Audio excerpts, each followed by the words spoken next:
Oke, balik lagi dengan Kang Mehmet di sini di ALT. Oke, jadi kita kedatangan lagi sebuah keyboard dari Armageddon dengan tipe SMK9R RGB Falconet.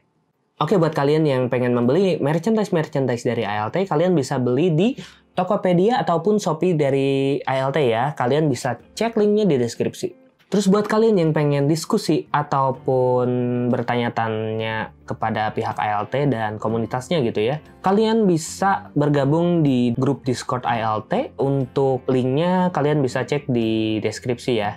Oke, kita lanjut. Jadi kita kedatangan sebuah keyboard TKL dari Armageddon dengan tipe SMK9R RGB Falconet. Nah, hal yang unik dari keyboard ini yaitu dia menggunakan low profile switch atau switch yang travel distance-nya itu lebih pendek. Oke, gak usah nunggu lama, kita coba cek dulu untuk kelengkapan dari paketnya ya. Oke, jadi ini adalah keyboard dari Armageddon dengan tipe SMK9R RGB Falconet. Oke, untuk keyboard ini dia jenisnya TKL ya. Jadi tanpa ada numpad di sampingnya. Oke, kita coba buat lihat dulu kelengkapan isinya itu ada apa aja. Oke, di dalamnya kita dapat user manual, terus kartu garansi. Oke, terus kita dapat keyboardnya. Oke, nah di sini ini ada tulisan software available for download available at leapfrogdriver.com Armageddon, coba aja lah. Oke, kita simpan. Terus di sini ada kabel. Nah, di sini ada spare buat cadangan kalau misal switch kalian rusak atau hilang. Ada keycap puller juga dan sebagainya. Oke, jadi di dalamnya tadi kita dapat user manual, terus kartu garansi, terus kita dapat keyboardnya, dapat kabelnya juga, dapat switch puller, keycap puller, switch puller, dapat spare buat switchnya ya. Oke, kita lihat dulu di bagian keyboardnya. Oke, buat keyboardnya, bentar, kelihatan nggak? Oke. Kelihatan ya, ini dia keyboardnya cukup tipis, soalnya dia pakai switchnya itu low profile switch ya, jadi yang travel distance-nya itu lebih rendah. Nah, switchnya kayak gini. Oke, jadi ini tuh lebih pendek dibandingkan switch yang biasanya ya. Oke, terus bagian atas, nah ini ada port buat USB. Cuman sayangnya ini masih micro USB ya, jadi belum USB Type C. Bentar, belum fokus. Oke, jadi ini belum Type C ya.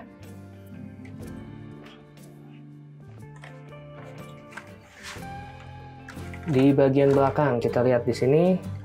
Nah, ini udah ada karet-karetnya. Terus untuk yang kakinya, bentar. Nah, ini karet juga bahannya. Jadi nanti kalau misal kalian simpan di meja, dia gak bakal gampang buat goyang-goyang atau pindah-pindah ya. Oke, ini ada kabelnya. Tadi udah kita lihat dapatnya yang micro USB. Ya, sayang banget sih. Oke, kita coba buat bener gak ini switchnya dia bisa dibuka apa nggak? Harusnya benar. Oke, kita coba yang ini aja.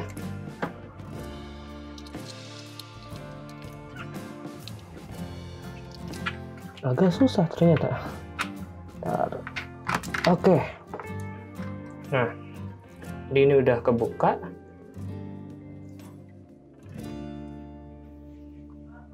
Oke. Kita pasang lagi.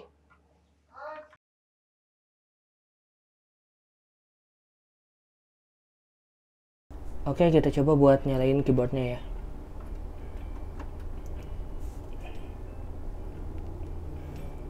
Oke, ini udah nyala. Oke, di sini kalian kalau misal untuk ganti-ganti mode ya, kalian bisa tekan Fn dan juga insert atau M.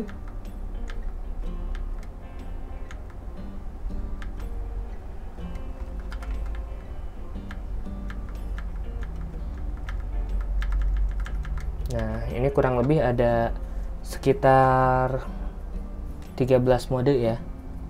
Oke, terus kalau misal kalian ingin melambatkan sebuah mode, kalian bisa pencet Fn dan juga tombol arah kiri atau kanan. Jadi kalau misal tombol kiri, dia akan melambatkan mode yang sedang berjalan. Nah, sampai ada indikator ini artinya dia udah mentok ya, paling lambat ini. Terus kalau misal ingin lebih kencangin, tekan Fn dan juga tombol arah kanan. Nah, dia akan semakin kencang. Oke, kita coba ke yang agak normal aja. Terus kalau misal kalian ingin redupin, tinggal pencet Fn dan juga tombol arah bawah. Nah, ini sampai pokoknya settingannya kalau misal mentok, dia bakalan berkedip kayak gini ya. Nah, ini dia cuman sampai redup aja, gak sampai mati. Terus kalau misal ingin naikin lagi, Fn plus tombol atas. Nah, ini udah mentok ya, yang paling terang. Terus buat kalian yang pengen ganti ke varian-varian lain gitu kan, kalian bisa ganti dengan Fn dan juga tombol delete atau 1. Nah, ini bisa ganti jadi ke warna-warna yang satu warna, atau kalau modenya beda lagi, bentar. Nah, misal mode ini masih satu warna, bentar. Coba. Nah, ini akan beda-beda ya. Nah, jadi intinya ini varian yang lain untuk di mode-mode yang lain. Oke.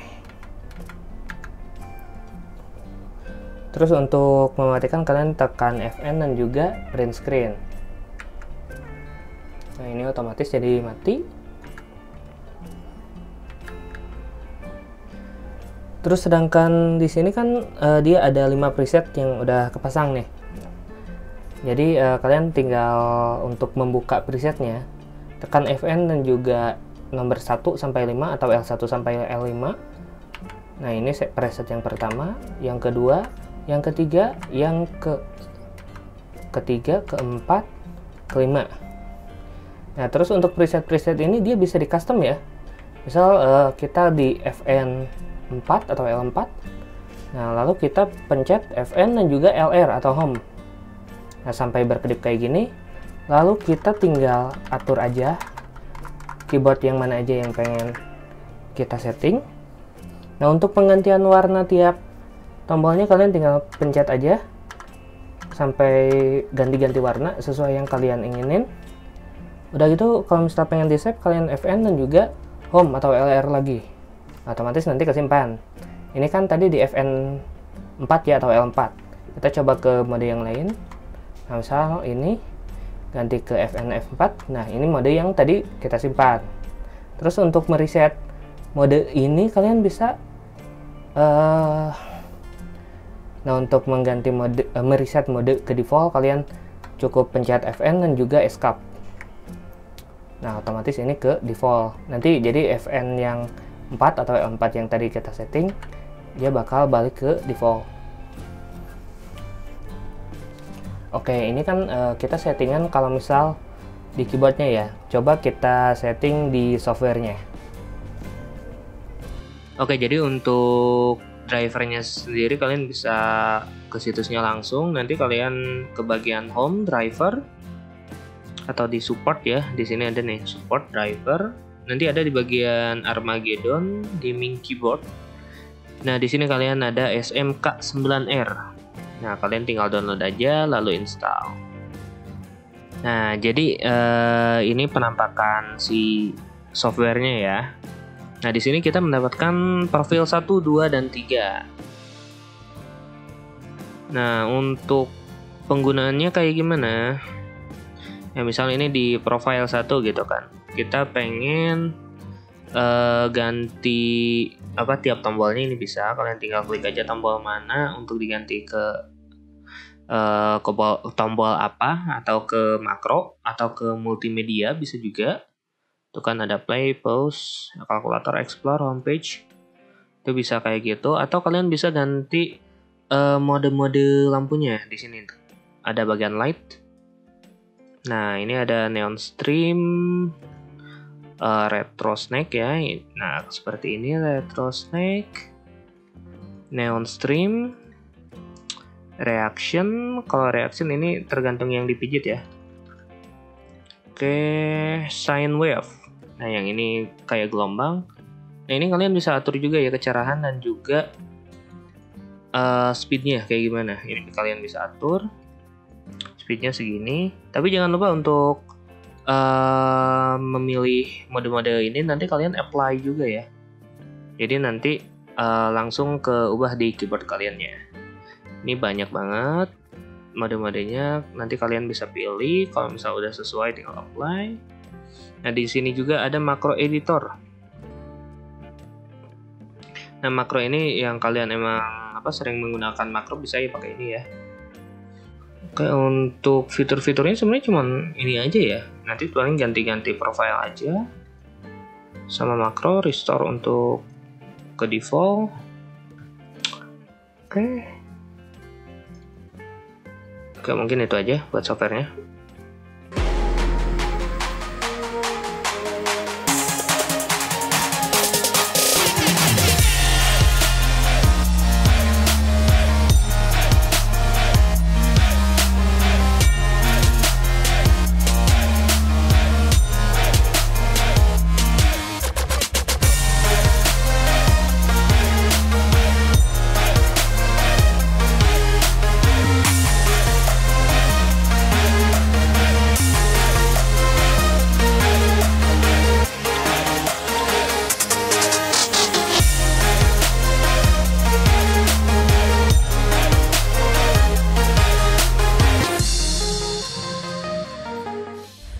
Oke, jadi udah sekitar 1 minggu saya menggunakan keyboard ini dan pengalaman saya ada cukup bagus, ada juga yang ya agak sedikit mengecewakan. Oke, untuk poin bagusnya di sini yaitu yang pertama karena dia pakai low profile switch, otomatis si keyboard ini dia lebih tipis dibandingkan dengan keyboard-keyboard lainnya. Nah, ini membuat setup kalian itu akan lebih serasa minimalis. Kalau misal kalian suka setup minimalis ya. Terus hal lain yang saya suka yaitu dari RGB-nya. Ini gak seperti RGB yang lain yang biasanya itu cahayanya itu membias ke samping. Nah, di sini karena penggunaan low profile switch itu menjadikan si RGB-nya itu lebih fokus ke tulisan-tulisannya, jadi tidak membias ke samping. Jadi dalam penggunaannya pun ini cukup nyaman dan cukup jelas untuk digunakan untuk mengetik ataupun gaming ya. Hal yang saya amat rasa kurang yaitu dari kabelnya, karena di sini mereka masih menggunakan kabel micro USB, bukan USB Type-C. Yang disayangkan itu kan kalau misal tidak sengaja kita memasangnya itu terbalik, kemungkinan nanti akan rusak. Nah, sedangkan kalau misal Type-C, itu meskipun kita balik kan dia gak akan jadi masalah ya, karena posisinya bisa dibolak-balik. Terus untuk kabel manajemennya, ini kan dia posisi kabelnya ini hanya di tengah, gak bisa diarahkan ke samping. Jadi agak disayangkan aja, soalnya dilihat dari modelnya ini bagus untuk setup minimalis gitu kan. Jadi biar ditata lebih bersihnya kayak gimana itu agak susah sebenarnya ini. Terus hal yang saya kurang suka juga yaitu keycapnya. Di sini mereka klaimnya itu keycapnya itu menggunakan bahan Kevlar gitu kan. Tapi yang disayangkan itu finishingnya, ada beberapa keycap yang finishingnya itu kurang bagus. lebih ke kurang halus aja gitu kan bagian finishingnya. Ya itu agak disayangkan aja. Minor sih, cuman ya kalau misal semuanya bagus, ya bagus. Oke, terus hal yang tidak saya suka, bukan tidak saya suka, kurang membuat saya nyaman. Itu karena kebetulan yang dikirim ke kita itu menggunakan switch hitam atau black. Nah, sedangkan saya karakteristiknya itu senang mengetik dengan switch tipe tactile atau clicky. Nah, sedangkan yang ini kan linear dia. Jadi waktu memencet keyboardnya itu atau tiap touch-nya itu nggak ada sensasi apa ya, bump gitu, nggak ada sensasi clicky, nggak ada feedbacknya. Nah itu buat saya agak kurang nyaman. Mungkin itu berbeda pengalamannya nanti kalau misal ternyata yang dikirim itu tipe tactile ya switch-nya. Mungkin saya akan sangat merasa nyaman. Oke, untuk harganya ini kalian bisa dapetin di harga sekitar 400 ribuan. Dengan harga segitu, andaikan minimal kabelnya itu Type-C, harganya sangat bagus sekali. Ini hal yang paling buruknya itu sebenarnya dari kabelnya aja. Kalau misal kabelnya udah Type-C, 400 ribuan sebenarnya ini sangat layak buat dibeli ya. Tapi buat kalian yang tidak mempermasalahkan tentang kabelnya, dan kalian suka dengan ya penampilan atau bentuknya gitu kan, tipisnya gitu kan, RGB-nya gitu kan, kalian bisa beli. Oke, mungkin segitu aja ulasan dari saya. Buat kalian yang suka dengan konten-konten ALT, kalian jangan lupa untuk like dan subscribe. Jangan lupa juga untuk share ke teman-teman kalian. Oke, saya Kang Mehmet, undur pamit. Bye.